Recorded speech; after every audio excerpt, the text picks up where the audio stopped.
अरे मैम साहब, आप इस खाने को क्यों फेंक रही हो? इससे अच्छा आप ये खाना मुझे दे दीजिए। देखिए मैडम जी, आप ये खाना फेंक ही रही हो। अगर आप ये खाना मुझे दे देंगी तो आपका बहुत एहसान होगा। चल ठीक है, ये एहसान मैं तुझ पे कर देती हूँ। ले खा खाना, तू भी के याद करेगा। Thank you ma'am.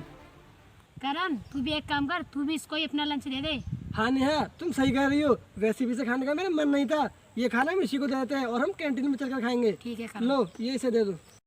ये लो, इसको भी तुम रख लो।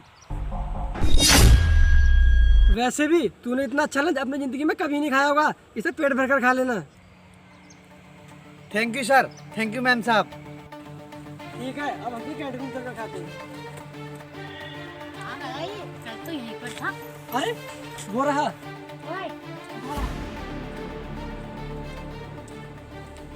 जी मैडम जी, बोलिए आपने मुझे क्यों बुलाया? चल सोच, आज मैं तेरे लिए क्या लेकर आई हूँ। मैडम जी, मैं कुछ समझा नहीं। ये देख लंच। कल मुझे तेरी भूखी हालत देखकर तुझ पर तरस आ गया और मैंने अपनी माँ से कहा कि एक्स्ट्रा खाना पैक कर दे, और ये ले, इस खाने को तू खा लेना। धन्यवाद मैडम जी। अरे धन्यवाद की कोई बात नहीं। वैसे भी मेरा आज खाने का मन नहीं कर रहा था।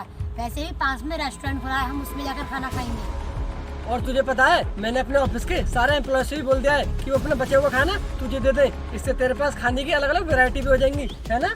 करण, तुमने बिल्कुल सही कहा। आप दोनों ने मेरे बारे में इतना सब सोचा, उसके लिए धन्यवाद। हाँ ठीक है ठीक है, अब हम लेट हो रहे हैं, हम चलते हैं यहाँ से। चलो।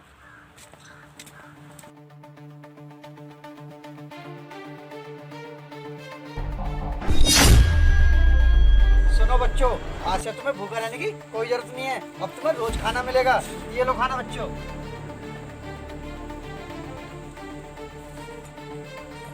बेटा, आज से तुम सब पेट भर के खाना खाना। ठीक है बच्चों, तुम सब पेट भर के खाना खाओ। करण, वहाँ का खाना कितना अच्छा था। हाँ सही कहा तुमने। अरे वो सिक्योरिटी गार्ड वहाँ पर क्या कर रहा है? चलो चलकर देखते हैं। अरे ये तो हमारा लंच गरीब बच्चों में बांट रहा है। सुनो बच्चों, मेरे ऑफिस में एक मैडम रहती हैं और वो मुझे रोज खाना ला कर देती हैं, और वो खाना मैं तुम लोगों को रोज ला कर दूंगा, जिससे कि तुम्हारा पेट अच्छी तरह भर जाएगा। समझ लो, तुम्हारा पेट भर गया तो मेरा भी पेट भर जाएगा। ठीक है बच्चों, मैं अब चलता हूँ। ठीक है।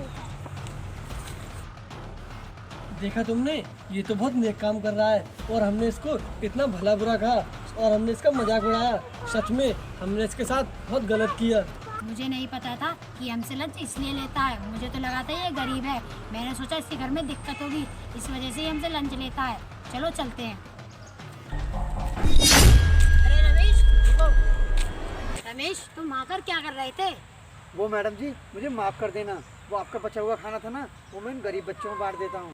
अरे नहीं नहीं रमेश, तुम्हें माफ़ी मांगने की कोई ज़रूरत नहीं है। गलती तो हमसे हुई है, जो हमने तुम्हारी अच्छाई देखी ही नहीं।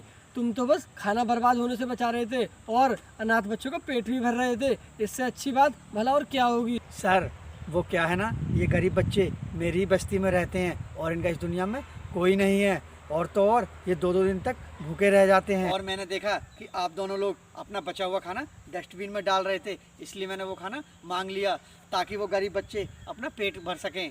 वाकई में रमेश, तुम्हारी नीयत और ख्यालात दोनों ही बहुत अच्छे हैं, वरना आजकल दूसरों के बारे में सोचता कौन है। हाँ रमेश, मुझे भी माफ़ कर देना। मुझसे भी बहुत बड़ी गलती हो गई। आज तुमने मुझे सिखा दिया कि खाने की क्या अहमियत होती है। सर, आप मुझसे माफ़ी मत मांगिए। मुझे आप लोगों की बात का बिल्कुल भी बुरा नहीं लगा। मैं तो आप लोगों की वजह से बस्ती का हीरो बन गया हूँ और मुझे उन गरीब बच्चों को खाना खिलाने में बहुत अच्छा लगता है। और ये सब आप दोनों की वजह से पॉसिबल हुआ है। और आप लोग मुझसे माफ़ी क्यों मांग रहे हो? हाँ रमेश, आज से हम भी तुम्हारी मदद करेंगे और गरीबों को खाना भी खिलाएंगे और खाने को बिल्कुल भी वेस्ट नहीं होने देंगे। हाँ रमेश, आज से हम ऑफिस क्या कहीं पर भी खाना बर्बाद नहीं होने देंगे। अगर खाना कहीं बच रहा होगा तो हम तुम्हें ला कर देंगे, ताकि तुम किसी गरीब का पेट भर सको। ठीक है सर, और ठीक है मैम साहब, आप दोनों का बहुत बहुत धन्यवाद।